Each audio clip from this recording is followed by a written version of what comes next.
अब क्रेमलिन मना कर रहा है तो मैं कुछ कर सकता नहीं, आप तो पहले ही समझते हैं। हाँ। इसलिए मुझको आप छोड़ दीजिए, अब मैं डोनबास ले लेता हूं। अगली खबर देखिए, ऑपरेशन सिंदूर पर आया ट्रंप का बयान। ट्रंप का दावा, भारत पाकिस्तान संघर्ष में 6-7 विमान गिरे।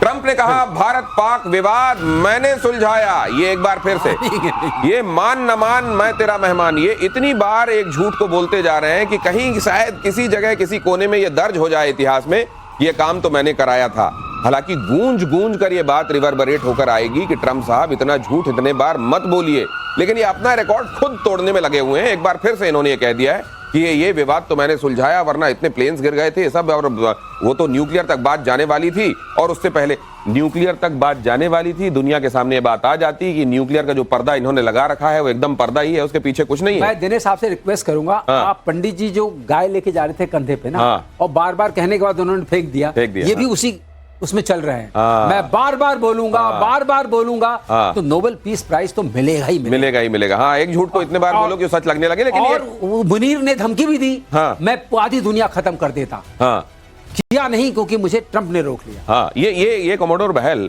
दुनिया भर के नेता इनको ये साबित कर चुके हैं कि भाई क्यों झूठ बोलते हो। बिल्कुल, भारत ने तो ये कहा ही है कि जिस बारे में बात ही नहीं, भारत ने ये भी स्पष्ट कर दिया कि एक पूरा लंबा वक्फा था जिसमें ट्रंप के साथ कोई बात नहीं हुई।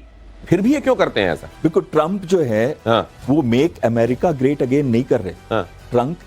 ट्रंप जो है वो मेक ट्रंप ग्रेट अगेन कर रहे हैं। बिल्कुल सही। और वो अब एक लेगेसी छोड़ के जाना चाहते हैं कि मैं एक लेजेंड हूं जिसने दुनिया के अंदर सारे के सार लड़ाइयां को रुकवाया। रशिया यूक्रेन को 24 घंटे के अंदर मैं रुकाने चला था, वो तो बच गए वो लोग, अभी मैं कर दूंगा उसको, बहुत जल्दी करने वाला हूं। इस तरीके से एक हवा बनाते हैं, और पाकिस्तान ने उनको बस सपोर्ट किया, थोड़ा सा ये कहा कि इनको नोबेल पीस प्राइज मिल जाए, तो 29% से 29% से वो 19% पे आ गए। और उसके बाद हमारे बासमती राइस नहीं बिक रहे क्योंकि पाकिस्तान के ऊपर कम है टैक्स, और हमारा जो टैक्स है वो बढ़ गया, 3 लाख टन का हमको नुकसान हो गया उसकी। लेकिन जो बहुत इंपॉर्टेंट चीज ये आ जाती है कि ट्रंप की एक आदत है एलाइज को एडवर्सरीज बनाना। आप देखिए कनाडा जो इनका सबसे क्लोजेस्ट एलाई था, उस पे 35% टैक्स लगा रखा है। सभी देशों पे, चीन पे नहीं लगा रहे, वो हमने बात करी ली है। और जो दूसरे जापान थे, ईयू था, उन पे इतना प्रेशर डाला, उन्होंने बड़े बड़े कंसेशन दिए। कोई कह रहा है $750 बिलियन का मैं खरीदूंगा तेल, कोई कह रहा है $600 बिलियन का इन्वेस्टमेंट करूंगा, तब जाके 15%। तो सर अब वो क्यों, वो जो शांति वाला झंडा होता है जनरल सिन्हा, शांति वाले झंडे में एक कबूतर दिखाई देता है जो मुंह में एक तिनका दबाए होता है ना उसमें। अब ट्रंप क्यों नहीं लगा दिया जाता उसमें, जब इतनी शांति करवा रहे हैं वो दुनिया में, और मुंह में जो दबाना वो तिनका ही दबाएंगे, शायद दबा लें वो भी, उसमें छप जाए या वो झंडों में। वो तो आज कह रहे थे कि शायद नॉर्थ कोरिया साउथ कोरिया में भी करेंगे। नॉर्थ कोरिया ने कह दिया कि नहीं, कुछ भी कर लें, हम तो नहीं मानते। तो देखिए, ये जो चीजें जहां जहां करवा रहे हैं, आपने अजरबैजान अर्मेनिया का देखा, और वो कह रहा है ईरान के हम तो तोड़ ही देंगे, करके देख लो। तो ये जो कह रहे हैं ना, ये कहते हैं कि हमने कोई अफ्रीका में कर दिया, मुझे तो इंडिया और पाकिस्तान में दिखता नहीं। क्योंकि देखिए आज क्या बात हुई, आज प्रधानमंत्री की बातों को सुनिए। उन्होंने कहा कि यदि हमारे किसानों को, मछुआरों को, या हम पशुपालकों को, तो मोदी दीवार लेके खड़ा। सबसे बड़ी चीज तो ये दीवार बन के खड़ा, आज बताया है उन्होंने कि हम तो दीवार। देखिए, आप जब बोलते हैं लाल किले के प्रांगण से पूरी दुनिया सुनती है, तो उन्होंने तो कह दिया ना, चैलेंज कर दिया कि हम तो दीवार खड़े हैं, करके देखो। एक तो दे दी। दूसरी बात उन्होंने जो कही उसकी बारीकी देखिए। उन्होंने कहा कि ये जो ये सिंधु जल संधि हुई थी 2000, ये हमारे फेवर में नहीं, हमारे किसानों के अगेंस्ट में है, और कुछ भी होगा हम इसको। और 2 दिन पहले वो क्या कह रहा था, 10 मिसाइल मारेंगे, आधे दुनिया को बर्बाद कर देंगे। ये बात कहने के बाद, और वो कहता है अमेरिका आ जाओ, ये करवा दो, कश्मीर में घुसो, ये कह रहे हैं ना पाकिस्तान की धरती। तो आप देखिए पूरी की पूरी कितनी सभ्यता से, कितनी गुरूर से, और कितने सटीक तरीके से ये जवाब है लाल किले के प्रांगण से, सुदृढ़ तरीके से, लेकिन कितने मैच्योर तरीके से जवाब दिया गया है। उसके लिए तो वाकई इसीलिए प्रधानमंत्री नरेंद्र मोदी वो हैं जो वो हैं। और अमेरिका के आगे पाकिस्तान का सरेंडर जरा देख लीजिए। पाकिस्तान के खनिज संसाधनों में बढ़ी अमेरिका की रुचि। अमेरिका के विदेश मंत्री बोले खनिज संसाधनों पर साथ मिलकर करेंगे काम। ये साथ मिलकर करेंगे काम का मतलब ये है कि खोदेंगे, फावड़ा तसला लेके खोदते जाएंगे और ये ट्रम्प को पकड़ाते जाएंगे। ट्रम्प अपने यहाँ वो उलीच उलीच के डालते जाएंगे, चलो हाँ भाई नेक्स्ट, चलो लाओ जल्दी लाओ। ये साथ मिलकर काम करेंगे। अपने यहाँ अपने देश को लुटवाने के लिए इन्होंने एक तरीके से ट्रम्प को आमंत्रित कर लिया है। अब वो खोदेंगे, तसला भरेंगे, रेयर अर्थ मेटल उसमें भरेंगे, कहेंगे डाल लीजिए भाई साहब आप। ये इस तरीके से अपने देश, पता नहीं है अगर ये कहते हैं कि इन्होंने किसी एक भावना से प्रेरित होकर ये देश बनाया है, तो ये है इनकी भावना अपने देश के लिए। भावना तो दिनेश खत्म हो चुकी है, तो हम जानते हैं। हाँ। खास बात ये है, इसमें एक बहुत नुक्ता है, वो जो पाकिस्तान क्रिप्टो करेंसी काउंसिल है, जिसमें $2 बिलियन आए हैं, 60% WLF का है। WLF मतलब ट्रम्प के 2 बेटे और स्टीव विटकॉफ का 1 बेटा, और 60% 1.20 बिलियन तो ट्रम्प ने अभी भी ले लिए, लेकिन मुनीर का भी हिस्सा उसमें है। लोग बताते हैं मुनीर का भी 10-12% उसके अंदर है, तो इसका मतलब 20-25 मिलियन डॉलर मुनीर के भी तो हो ये गए। सर पाकिस्तान की आवाम को समझा दीजिए ना। हाँ, ये सारी पाकिस्तान की आवाम को ये समझना चाहिए कि स्टीव विटकॉफ के साथ मिलकर, वो जो वहां पर मिडिल ईस्ट में सब जगह शांति दूत बने घूम रहे हैं, ये जो ट्रम्प साहब है इनके साथ मिलकर मुनीर ने कर लिया है सौदा, देश का सौदा। ये वहां पर उन्होंने अपनी हिस्सेदारी डाल ली है। आप जो आवाम है पाकिस्तान की, जो आप सोच रहे हैं कि मुनीर आपके बड़े फील्ड मार्शल हैं, वो आपको बेचने में लगे हुए हैं। शहबाज शरीफ और बाकी सब इनके साथ सुर में सुर मिलाने में लगे हुए हैं। आपके हाथ में फिलहाल कटोरा है, अभी आने वाले दिनों में बगैर कटोरा के सिर्फ हाथ में आपको चीजें मांगनी पड़ेगी। ये बात आप ध्यान से सुन लीजिए। लेकिन फिलहाल इस बात को आगे बढ़ाता हूं। कमोडर बहल जी, वहां कई हिस्से हैं जो पहचान रहे हैं।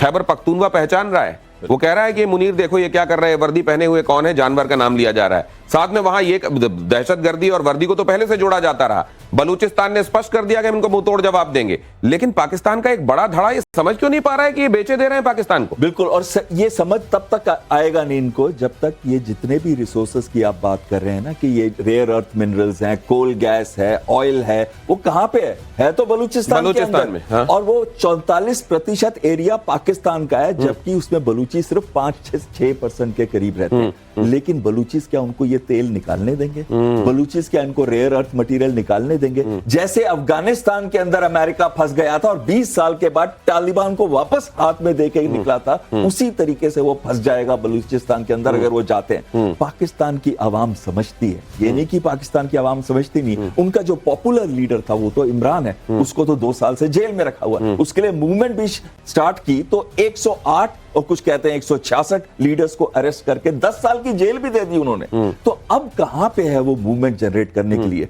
और एक आखिरी चीज में आती है कि वहां पे एक्चुअली कोई डेमोक्रेसी तो है नहीं, पूरा का पूरा कठपुतलियों की तरह नचाते हैं मुनीर और उनके जनरल। तो कोई भी आदमी अगर बोलना चाहेगा वहां पे, तो उसकी आवाज को दबा दिया जाएगा, उसको पकड़ के। तो आप ये सोचिए, पाकिस्तान सवाल को तो खैर बहुत पहले घोट दिया गया, गला ही घोट दिया गया। लेकिन आप ऐसा ना हो, पाकिस्तान में रहने वाले आप लोग जो हैं, ये सुनिए कि आप किसी दिन सुबह सोकर उठे और आपके कहीं कीमत का टैग लगा हुआ हो, उसमें आपकी कीमत फिक्स कर दी गई हो और आपको बेच दिया गया हो अमेरिका को। यह बात ध्यान रखिएगा। और पाकिस्तान के नेताओं ने धमकी पर, भारत की किस तरीके से पाकिस्तान के नेताओं ने धमकी दी और भारत ने स्ट्राइक की, वो खबर देखिए। विदेश मंत्रालय ने कहा जुबान पर काबू रखे पाकिस्तान।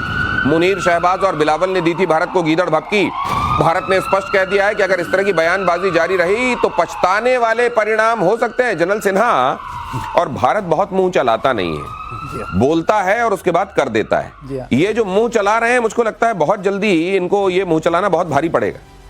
देखिए, मुंह चला रहे हैं। आप एक चीज देख के चलिए, देखिए जो मुनीर साहब हैं, उनकी पूरी फैमिली अमेरिका में पहुंच चुकी है। हाँ। ये खुद बंकरों में घुसे हुए थे। जब तक भारत 4 दिन करता रहा तब तक तो निकले नहीं। उसके बाद निकल करके ये बात ये है कि जो $70 बिलियन जो इन्होंने लिया था चाइना से, वो तो हजम करके इनके बाजवा साहब और दूसरे बाजवा भाग गए। अब इनको पैसे चाहिए। अब उनको गोली खिला रहे हैं कि यहाँ आ जाइए, बलूचिस्तान में इतनी बड़ी चीजें हैं। अभी बताइए, बलूचिस्तान में इतनी बड़ी चीजें होता तो चाइना मूर्ख है क्या? वो तो जाकर के यदि अफगानिस्तान में वो कहता है कि पूरे खदान हम खरीद लेंगे, तो यहाँ क्यों नहीं करता? आज बात यह है कि मुनीर ने, जैसे इन्होंने बताया ना, क्रिप्टो करेंसी के ऊपर तो कुछ पैसे ले लिए। ये यहाँ के 25 करोड़ जनता को समझनी चाहिए, और आपके माध्यम से आपको लोग सुनते हैं। यदि ये सुन रहे हैं, ये पूरे के पूरे उनके साथ गद्दारी कर रहे हैं। ये वहां के मोदी ने कह दिया आज कि हमारे जमीन की सिंचाई जो हमारी पानी हमारी करेगी, यदि हम दुश्मन के जमीन की सिंचाई कर रहे हैं तो हम अपने देशों के साथ, अपने किसानों के साथ गद्दारी कर रहे हैं। बिल्कुल। तो ये देखिए ना, कहां ना घर के रहेंगे ना घाट के रहेंगे। अगर आज आप वाकई पाकिस्तान को अपना देश मानते हैं, जो लोग पाकिस्तान में रहते हैं, तो दौड़ा दौड़ा कर मारिए मुनीर को, दौड़ा दौड़ा कर पीछा कर करके शहबाज को कॉलर पकड़ के पूछिए कि देश का सौदा क्यों कर रहे हो, हमारे देश के खनिज का सौदा क्यों कर रहे हो, वरना देर बहुत हो जाएगी। चीन ने पहले ही लूट लिया है, अब अमेरिका आ गया है, लुटते लुटते आप और कितने लूटने के लिए तैयार हैं। नॉर्थ कोरिया की अमेरिका को डायरेक्ट धमकी सुनिए जरा। किम की बहन ने यूनाइटेड स्टेट्स का प्रस्ताव ठुकराया, अमेरिका से बात करने में कोई दिलचस्पी नहीं। जरा ये भी बताया करें ट्रंप साहब कि कैसे उनको यहां से, देखिए ये उल्टी चपत पड़ी है उनको, दक्षिण कोरिया और यूनाइटेड स्टेट्स के युद्धाभ्यास का जवाब देंगे कहा गया है। यही बात अभी जनरल सिन्हा बता रहे थे आपको कि दक्षिण कोरिया और नॉर्थ कोरिया के बीच में शांति की कोशिश, और शांति की कोशिश कैसे कि दक्षिण कोरिया के साथ जाकर वहां वॉर ड्रिल कर रहे हैं, और वॉर ड्रिल करने के बीच में ट्रंप कह रहे हैं कि हम यहां पर समझौता कराएंगे। अब ये पीके श्रीवास्तव सर, ये तो किम जोंग उन और उनकी बहन ट्रंप को जिस तरीके से बात ये कह रहे हैं कि भाई यहां पर, ये पहले भी कह चुके हैं कि यहां पर आप ये दक्षिण कोरिया वाला मामला छोड़ दीजिए, कम से कम वो जिक्र करना बंद कर देना चाहिए। देखिए ऐसा है, आपके माध्यम से ट्रंप को कुछ बता सकते हैं प्लीज, अगर सुन ले। ये बताइए भाई, धमकी दे के शांति कैसे लाई जाती है? ये मिल चुके हैं। he said ना, that little fat man, little fat man, he doesn't have an operational this thing, I have the operational button, ये बात बोल चुके हैं। इसका मतलब इनकी उनसे मुलाकात हो चुकी है, उसके तबीयत से वाकिफ है। सर ये इस तरह नॉर्थ कोरिया मानने वाला है। ये दुनिया के ताकतवर मुल्क के सबसे बड़े नेता ये बॉडी शेमिंग क्यों करते हैं दूसरों की? बॉडी शेमिंग अब कहना नहीं चाहिए, वो हम लोग उस दायरे से बाहर है, लेकिन एक बात आप बता दें, नॉर्थ कोरिया झुकने वाला नहीं है। और जहां ये होगा, दो चार और फेंकेगा, किनके कान के पास से, उनके कान के पास से, जापान के आसपास से तो फेंकता ही रहता है, तो वो नहीं झुकने वाला है। वो उसने साबित कर दिया है कि वो खड़ा रहेगा। और ये बातचीत जो करके अगर नॉर्थ कोरिया साउथ कोरिया के बीच में ट्रूस करा दे तो हम दे देंगे इनको। देखिए सर, एक बात और है इनकी खासियत और है, जैसे ये अपने दुश्मन, अपने दोस्त को दोस्त नहीं रहने देते, जैसे आप कह रहे थे कि अपने अलाइज को एडवर्सरी बना लेते हैं, वैसे एक और बात है, इनके जो घोषित एडवर्सरी हैं उनके पास भी हाथ लेके चले जाते हैं। उनसे तो जरूर हाथ मिलाते हैं। ये इनसे भी मिल चुके हैं, ये पुतिन से भी आज मिलने वाले। ये किस तरह का परसोना होता है सर, कि मतलब आप ये डिफाइन ही नहीं कर पाए हैं कि इनसे, ये मेरे लिए नहीं है, इनसे परहेज है मुझको, और ये मेरे दोस्त। Art of deal, art of deal है, आर्ट ऑफ डील। सर ये सीरिया का भी